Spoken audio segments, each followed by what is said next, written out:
My name is Emma, I'm 42, and I came home from surgery to find my sister sleeping with my husband in our bed.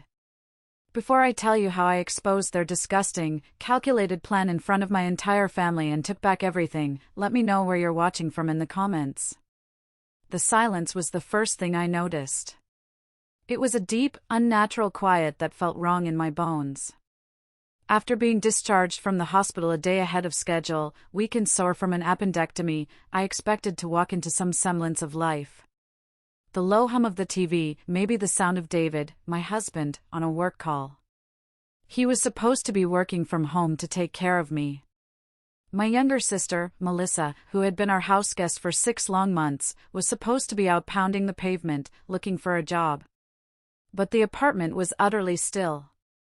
It was the heavy, breathless silence of a held breath, and it made the fine hairs on my arms prickle with a sudden, cold dread. I set my small overnight bag down by the door, my movements feeling sluggish and clumsy. The dull throb in my side was a familiar ache, but a new, sharper pain was beginning to bloom in my chest, a tight knot of anxiety. I didn't call out their names. Some primal instinct warned me against it, a feeling that shouting into this oppressive quiet would shatter something fragile and irreversible. I moved down the hallway, my hospital-issued slippers whispering against the polished hardwood floors. Our bedroom door, which I always kept wide open to let the light in, was closed almost all the way, just a thin sliver of darkness remaining.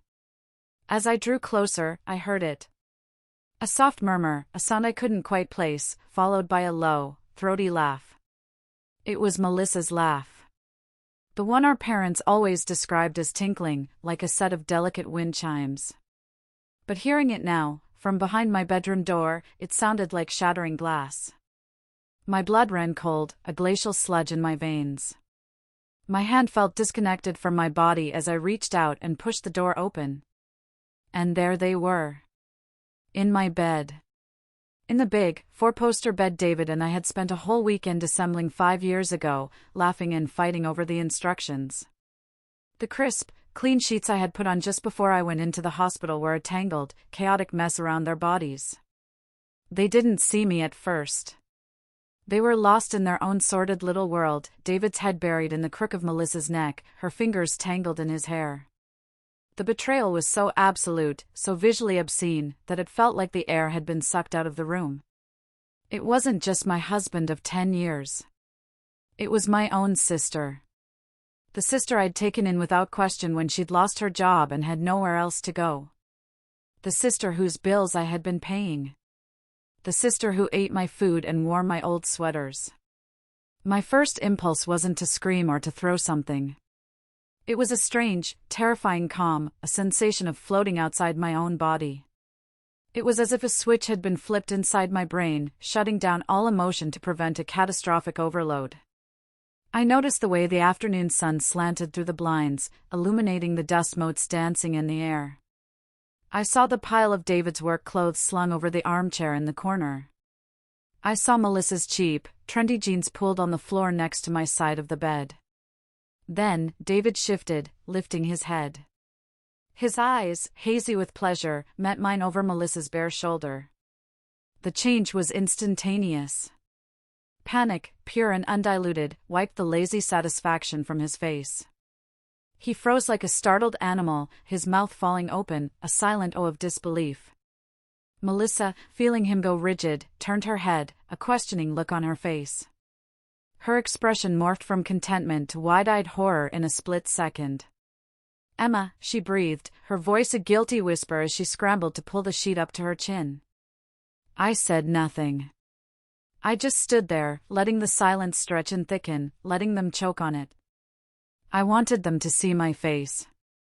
I wanted them to memorize the blank, dead-eyed stare of the woman whose life they had just detonated. I held their gazes for 5, 10, 15 seconds. An eternity. Then, with a deliberation that felt foreign to me, I turned around and walked away. I heard a frantic scramble behind me, a cacophony of rustling sheets and panicked whispers. David yelled my name, his voice cracking. "Emma, wait! It's not what it looks like." The sheer, insulting stupidity of that cliché almost made me laugh. I didn't stop. I walked back down the hall, picked up my overnight bag, opened the front door, and stepped out into the hallway of the apartment building. I closed the door gently behind me. The soft click of the latch sliding into place was the loudest sound in the world. It was the sound of my old life ending. It was the sound of a door closing on the woman I used to be.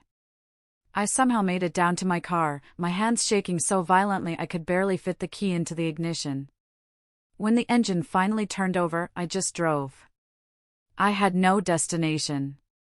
The city became a blur of traffic lights and storefronts, a smear of concrete and glass that I saw but didn't register. My mind was a frantic, looping slideshow of memories, each one now recontextualized, poisoned by the scene I had just witnessed. The phone call from my mother 6 months ago played in my head on a torturous loop. "Emma, honey, you have that big spare room, and it's just sitting empty," she'd said, her voice dripping with that special brand of maternal guilt she had perfected over the years. "Melissa lost her job, the poor thing. She has nowhere else to go. She's your sister. Family has to be there for each other. You're the responsible one, you've always been so capable." And I, the ever-dutiful daughter, the responsible one, had caved. Despite having a demanding job in marketing that often required long hours, despite paying the lion's share of the mortgage on the apartment David and I shared, I had said yes. Because that's what I did. I fixed things. I took care of people. Then there was the memory of a family dinner just a few weeks prior.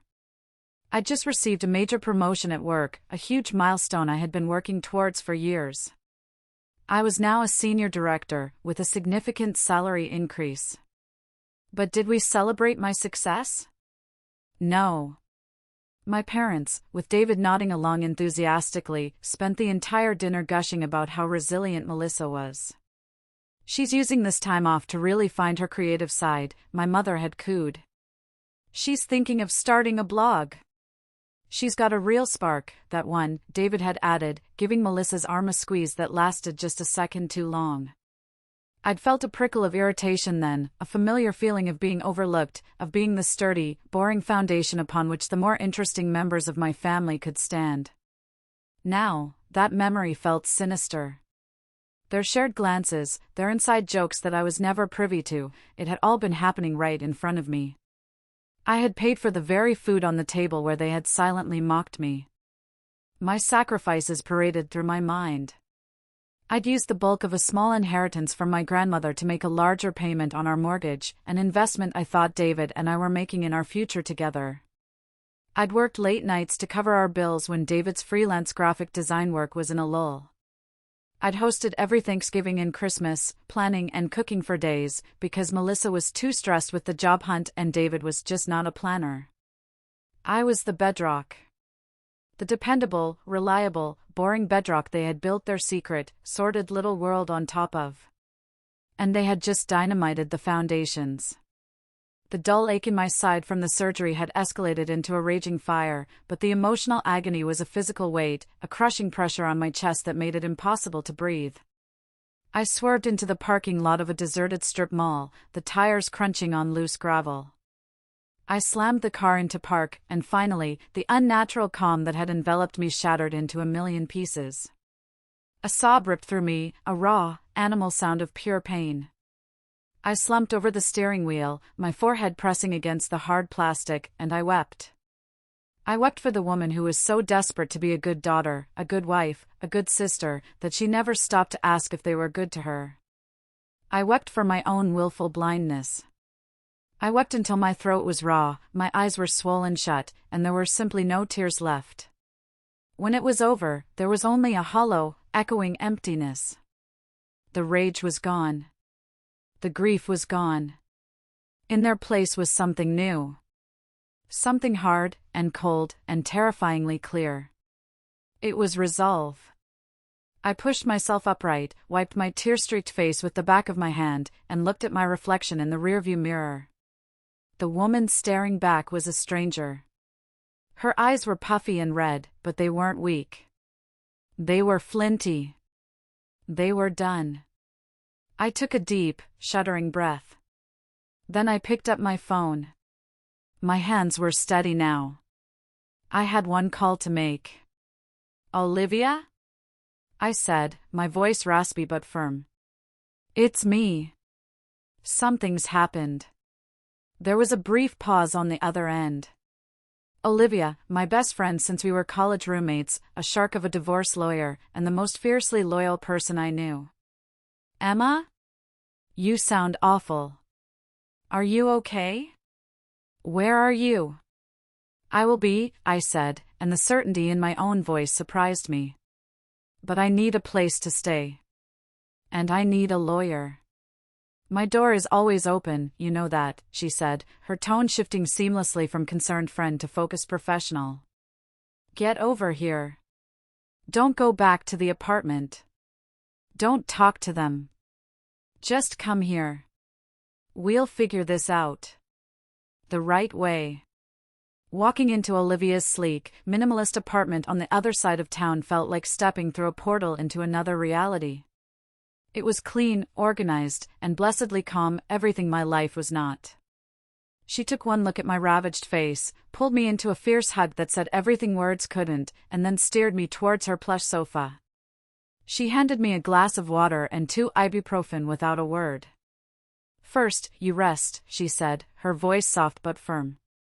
You've had a major shock on top of major surgery. Tomorrow, we go to war.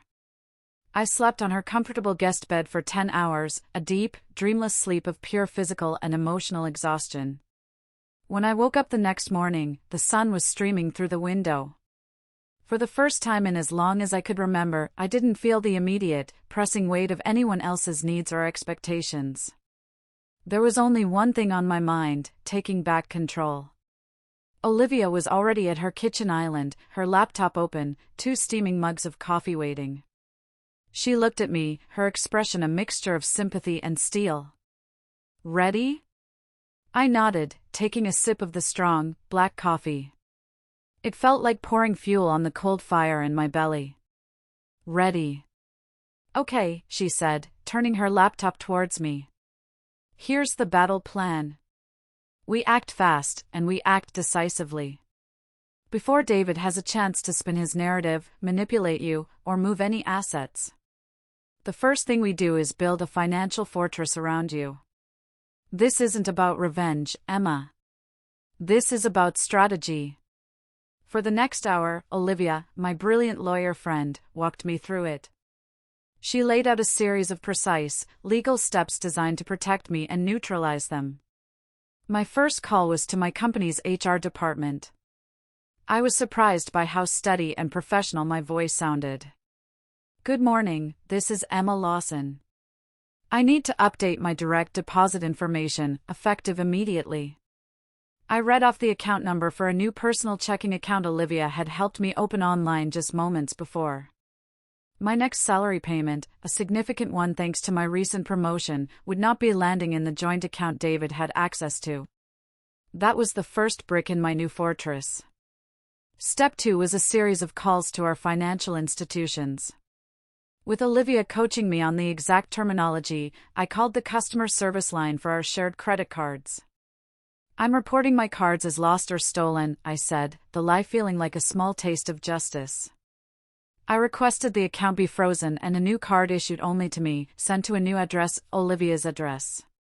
Next, the bank. I would like to place a withdrawal limit of $1 on our joint savings account, pending a legal separation agreement. The representative was polite and efficient. Within 20 minutes, David's financial access to me was severed. He was on his own. Step 3 was the most symbolic, the most satisfying. I found a 24-hour locksmith online. I need an emergency lock change at my apartment, I told the man on the phone. My keys were stolen. We arranged to meet at noon. I knew David had a lunch meeting with a potential client he was trying to impress. And Melissa, in her infinite laziness, usually went to a spin class around that time, a membership I was paying for. As I drove to the apartment, a cold sense of purpose settled over me. This wasn't my home anymore. It was a contaminated space, a crime scene. When I arrived, the locksmith, a burly man with kind eyes, was already waiting. As he worked, drilling out the old locks with a loud, whining noise that sounded like liberation, I went inside for the last time. I walked through the silent rooms, a ghost in my own life. I went straight to the master bedroom. The bed was hastily made, a pathetic attempt to erase their sin, but I could still smell the cloying scent of Melissa's perfume on the pillows. A wave of nausea hit me, but I swallowed it down. There was work to do. I pulled 2 large suitcases from the top of the closet. Methodically, clinically, I began to pack their things. I packed David's expensive shirts, his collection of graphic novels, his laptop and all its cables. As I packed his things, I found a framed photo on his nightstand, a picture of us on our wedding day. I looked at the smiling, hopeful woman in the photo and felt a pang of pity for her. I took the photo out of the frame, tore it neatly in half, and dropped it into the trash. Then I moved on to Melissa's belongings. Her cheap, trendy outfits, many of which she had borrowed from me and never returned. Her extensive collection of makeup. The pile of vapid self-help books she'd bought with my money. I didn't throw things. I didn't rip anything. I folded each item neatly. It was a detached, surgical process. With each folded shirt, I was folding away a piece of my past, putting it away for good. I found the tablet David used for his design work sitting on the nightstand, charging. He must have forgotten it in his haste to chase after me. On a whim, I unplugged it and packed it into his bag. It was petty, but I didn't care. He wouldn't be needing it for any work he was doing for me. When I was done, I dragged the 2 heavy suitcases to the front door. The locksmith had just finished installing the new, high-security deadbolt. He handed me a set of 3 shiny, new keys. They felt heavy and powerful in my palm. "All set, ma'am," he said. "No one's getting through that without one of these." I paid him, thanking him for his quick work. After he left, I stood in the empty hallway for a moment. I opened the door one last time, pushed their suitcases out onto the welcome mat, and then closed and locked it from the inside. The solid, satisfying thunk of the heavy deadbolt sliding into place was the most beautiful sound I had ever heard. Back at Olivia's apartment, my phone, which I had left on silent, began to light up. First, a string of increasingly frantic texts from David. "Emma, where are you? We need to talk about this. Seriously, answer your phone. My key isn't working. What the hell is going on? Did you change the locks?" Then came the calls, one after another, his name flashing on the screen. I watched it ring, a small, vicious thrill running through me. I let it go to voicemail every time. Around 5 p.m., a new number called. My mother. I knew I had to take this one. I braced myself, took a deep breath, and hit accept. "Emma, what is the meaning of this?" she shrieked, her voice a high-pitched nail on a chalkboard. There was no hello, no "how are you feeling after your surgery?" Just pure, undiluted accusation. "Melissa just called me, she's in tears. You threw her out on the street. Her and David. How could you be so heartless?" I listened to her tirade, my heart a cold, hard stone in my chest. Every ounce of her concern was for Melissa. The golden child. The perpetual victim. Not a single question about whether I was okay. Not a single flicker of curiosity about what might have prompted such a drastic action from her ever-reliable, ever-placid older daughter. "I'm not discussing this with you right now, Mom," I said, my voice dangerously quiet. "Not discussing it? Your sister has nowhere to go. She's standing on the sidewalk with her suitcases. After everything we've taught you about the importance of family. What have you taught me about family?" I interrupted, the ice in my voice cracking with a sudden, sharp anger. That it's my job to clean up everyone else's messes? That I'm supposed to set myself on fire to keep everyone else warm? That my home is a free hotel and my bank account is a public fund? My decision is final. You're being selfish and vindictive, Emma. This isn't like you. "You're right," I said, and a profound sense of clarity washed over me, silencing the last vestiges of guilt. It isn't. The old Emma is gone. For the first time in my life, I'm putting myself first. This conversation is over. I hung up before she could sputter another word. Then, systematically, I blocked her number. I blocked my father's. I blocked Melissa's. And I blocked David's. The silence that followed was blissful. It was the silence of freedom. But as I sat there, staring at my dark phone screen, a nagging feeling returned. This was too easy. Their brazenness, their comfort in my home, it felt like more than just a passionate fling. It felt like they believed they had a right to be there, a right to my life. I just didn't have the proof. Yet. The next few days were a whirlwind of legal paperwork. Olivia was my anchor, guiding me through the initial, bewildering steps of filing for divorce. She was the perfect combination of compassionate friend and ruthless lawyer. We need to document everything, Emma, she insisted one evening, as we sat surrounded by bank statements. Every asset, every debt. We need a full, undeniable financial picture before he has a chance to hide anything. That's what led me back to the tablet. A few nights later, while Olivia was out for a late run, I pulled David's tablet from the bag of his things I'd stored in the corner of the guest room. I told myself I was just being thorough, looking for financial documents I might have missed, anything that might be relevant to the divorce proceedings. But a deeper, darker curiosity was gnawing at me. I needed to understand the scope of their deception. I powered it on. The password screen glowed in the dim light. My heart sank. It could be anything. I tried his birthday. Password incorrect. I tried our anniversary. Password incorrect. I tried the name of our cat. Nothing. Then, a bitter, cynical thought wormed its way into my mind. With trembling fingers, I typed in Melissa's birthday. MMDDYY. It unlocked. A wave of hot, acidic sickness washed over me. Of course. Of course, his password was a tribute to her. The sheer, blatant disrespect of it stole my breath. I felt like a fool, a naive, trusting fool, all over again. Swallowing my disgust, I started searching. I opened his files. It was mostly work stuff, just as I'd seen before, design mock-ups, client emails. I checked his photo gallery. It was squeaky clean, just pictures of landscapes and our cat. They were smart. They hadn't left an obvious, messy trail.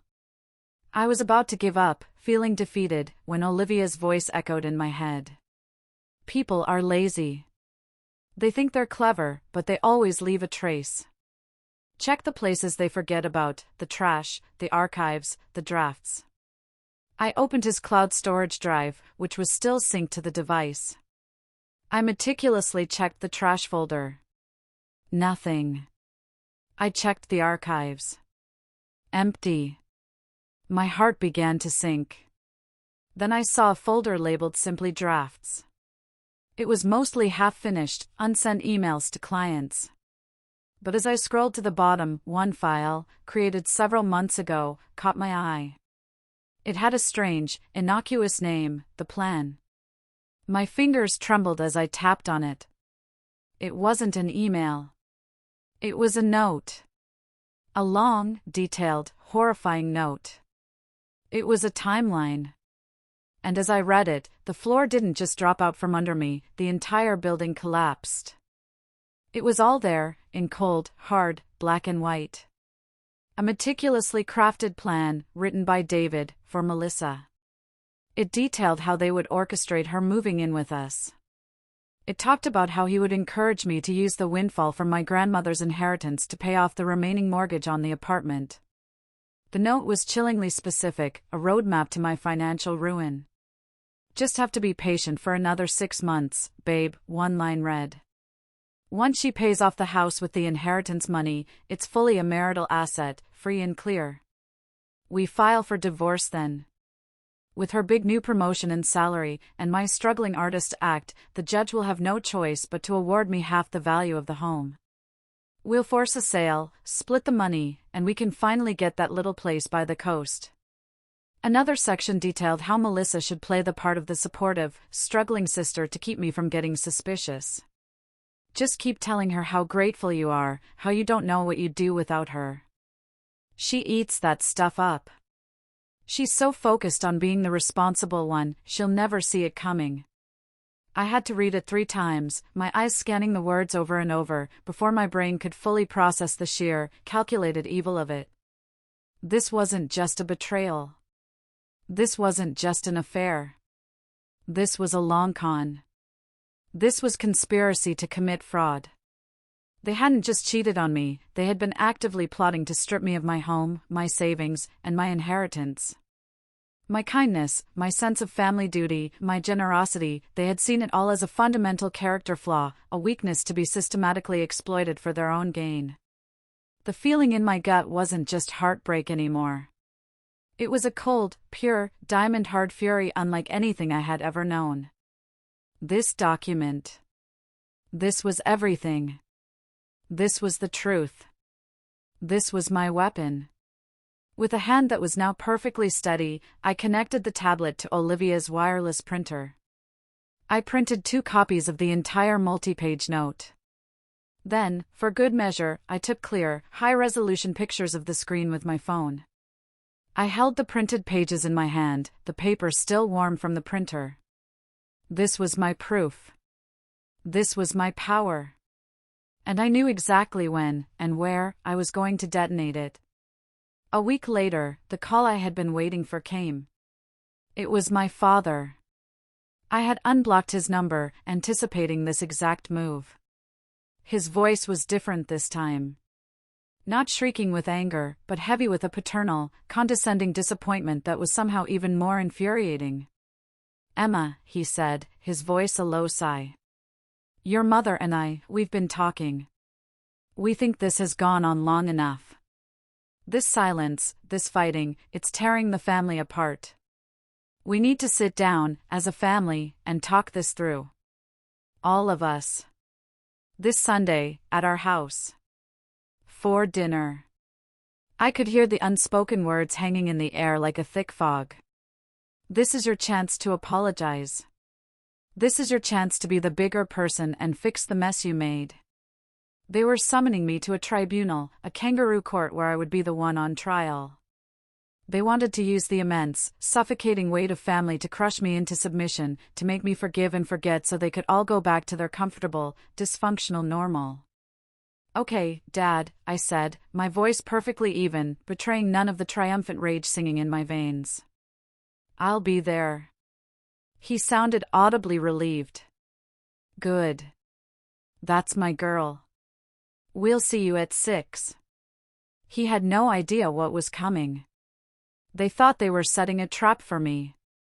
In reality, they were building my stage. I spent the rest of the week preparing for my performance with Olivia. We went over every detail, every possible contingency. She role-played as my mother, as David, throwing every possible accusation at me. She coached me on what to say, how to present my evidence, and most importantly, how to maintain my composure. "They will try to provoke you, Emma," she warned me, her eyes serious. "They want you to scream, to cry, to get emotional. That's how they'll dismiss you as hysterical and irrational. You cannot give them that satisfaction. You are not a victim pleading her case. You are a prosecutor delivering a closing argument. Be a surgeon.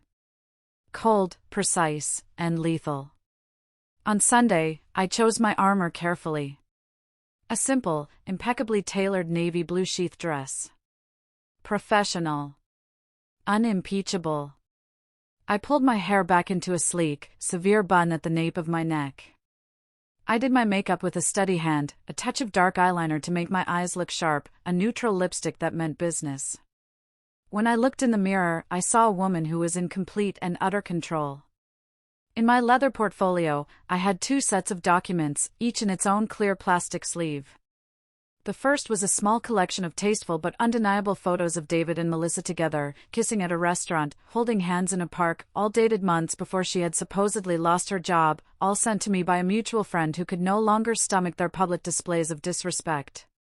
The second document was the multi-page, printed-out copy of the plan. I walked up to my parents' manicured front lawn, up the familiar brick walkway, and rang the bell. My heart was pounding, a frantic drum against my ribs, but my face was a mask of serene calm. My dad opened the door, a pained, practiced smile on his face. "Emma. Glad you could make it. Come in." I stepped into the lion's den. The scene was exactly as I'd pictured it. My mother, David, and Melissa were all arranged in the formal living room, a space reserved for important occasions. They were seated on the plush sofas like a panel of judges, their faces arranged in somber, serious expressions. It was so transparently staged it was almost comical. I didn't join them on the sofas. I remained standing, my portfolio held loosely at my side. My father cleared his throat, taking his seat in his favorite armchair, the head of the family throne. "All right," he began, steepling his fingers. "We're all here because this situation has gotten out of hand. We need to resolve this. Emma, we know you're hurt. We understand that. But the way you acted, throwing your sister out on the street, freezing David out of his own home and bank account, it was an extreme reaction. It was cruel." On cue, Melissa began to sniffle, dabbing at her perfectly dry eyes with a crumpled tissue. "I never, ever meant to hurt you, Emma," she whispered, her voice thick with fake emotion. "I know the timing was terrible. But David and I, we couldn't help it. We just fell in love. Our feelings are real." David nodded gravely, his face a mask of pained sincerity. "I take full responsibility, Emma. I was a coward. I should have told you sooner. But I love your sister. And I want to make this divorce as amicable as possible, for everyone's sake." I let them finish their pathetic, pre-rehearsed performance. I let the silence hang in the air. They all looked at me, their expressions a mixture of pity and expectation, waiting for my tears, my anger, my inevitable apology. I gave them none of it. Slowly, deliberately, I walked over to the large oak coffee table in the center of the room. I placed my portfolio down on the polished wood. The soft sound seemed to echo in the tense silence. "Love," I said, my voice low and clear, cutting through the thick atmosphere like a shard of ice. "Is that what you're calling it?" I opened the portfolio and slid the first plastic sleeve, the one with the photographs, across the table towards my parents. "This love of yours seems to have started long before you were living in my house, Melissa," I said, my eyes locked on her. I watched as her face crumpled, the fake tears turning into real ones of panic. My mother gasped, her hand flying to her mouth.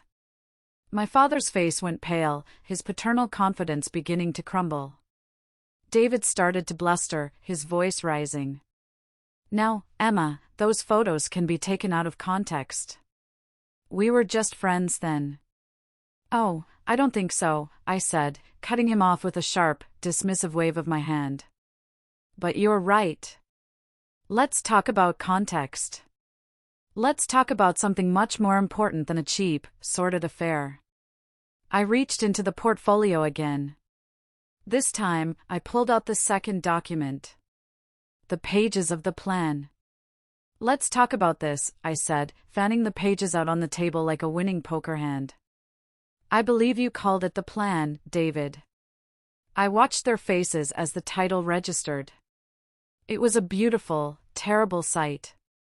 The blood drained from David's face, leaving it a pasty, sickly gray. Melissa looked like she was going to be physically ill, her hand clamped over her mouth. I picked up the first page, my movements calm and measured. "I'm sure my parents would be very interested to hear about your detailed financial plan," I said, my voice ringing with a cold, hard clarity that I didn't know I possessed. "The one where you decided to wait for me to pay off the mortgage on my apartment. The apartment I paid for with my salary, for my promotion, and with my grandmother's inheritance." I looked directly at my parents, who were staring at the documents, horrified and confused. And then, once the asset was clear of all debt, you planned to file for divorce. You planned to take me to court, claiming you were a struggling artist, and use community property laws to demand half of everything I had worked my entire adult life for. I leaned in, my voice dropping to a near whisper, and read a line directly from David's own treacherous words. She's so focused on being the responsible one, she'll never see it coming. The silence in the room was absolute. It was the silence of utter, catastrophic devastation. My parents stared, horrified, not at me, but at the two people they had so staunchly and blindly defended. The masks had been ripped away, and the ugly, greedy, monstrous truth was laid bare for all of them to see. David, in a last, desperate, idiotic act of pure panic, lunged across the coffee table, trying to snatch the papers from my hand. "Give me that," he snarled, his face contorted in a mask of rage and fear. It was a clumsy, violent movement that sent a crystal glass of water crashing to the floor, shattering on the hardwood. My father, jolted from his stupor, shot up from his seat. "David! Stop it! Get a hold of yourself!" I didn't even flinch. I simply took a half step back, holding the papers out of his reach, letting his aggression and desperation condemn him completely. I looked at my stunned, speechless parents. "This," I said, my voice calm as I gestured to the pathetic, scrambling man on the floor, "is the man you wanted me to reconcile with. This is the family you were so desperate to preserve." I turned, leaving the damning evidence spread out on the table.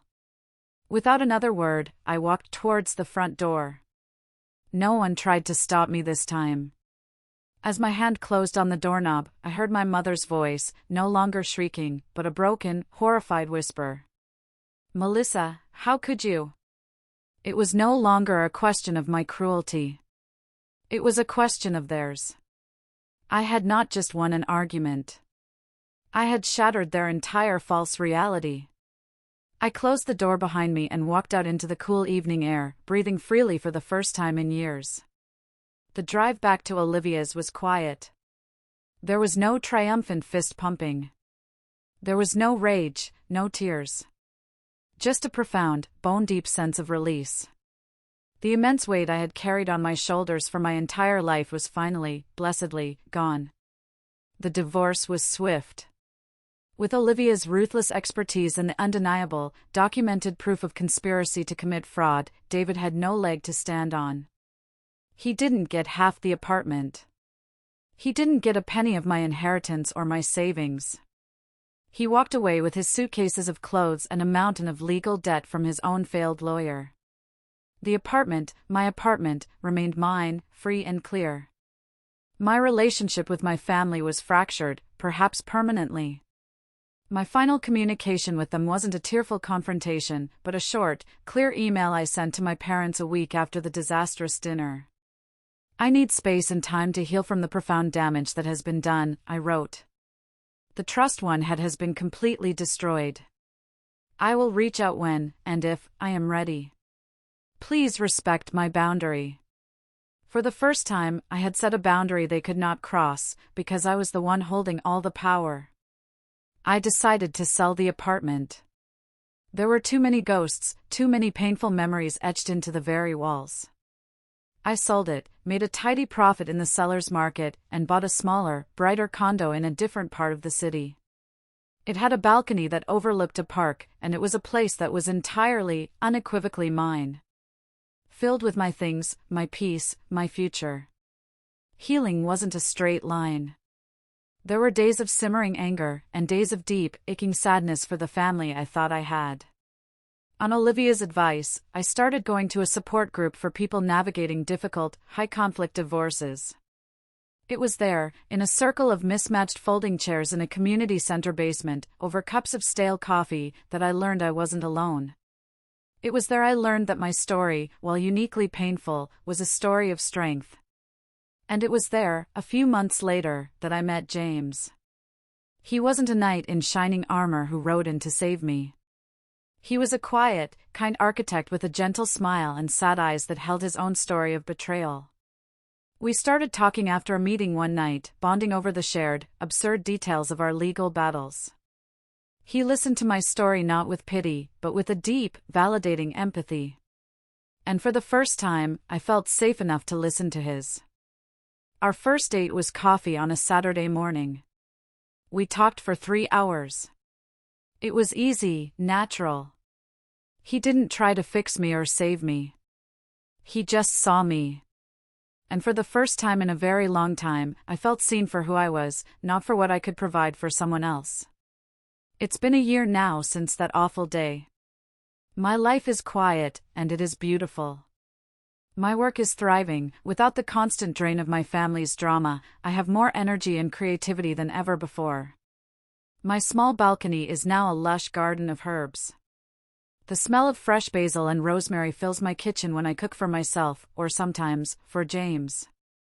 We are taking things slow, building something real, something based on mutual respect, honesty, and a shared understanding of how precious a peaceful life can be. Last week, we were helping out at a community garden near my condo, planting new spring bulbs. As my hands dug into the cool, dark, rich earth, I thought about the journey. The woman who stood in that doorway, shattered and silent, felt like a person from another lifetime. That silence, I realized now, wasn't weakness. It was the moment I stopped listening to the deafening noise of everyone else's demands and finally started listening to the quiet, persistent whisper of my own self-worth. It was the space I needed to gather my strength. Justice, for me, wasn't a loud, fiery explosion of revenge. It was the quiet, steady, deliberate act of rebuilding a life on my own terms. It was the solid thunk of a new deadbolt, the satisfying click of a block button on my phone, and the peaceful, silent growth of a new garden. My garden. Planted and watered by my own hands. Thank you for listening to my story. It wasn't easy to share, but I hope it helps someone out there who feels invisible, taken for granted, or trapped. My question for you all is this: have you ever had a moment that forced you to completely start over, and what was the first step you took to reclaim your life? Let me know in the comments below. And if my story resonated with you, please give it a like and subscribe for more.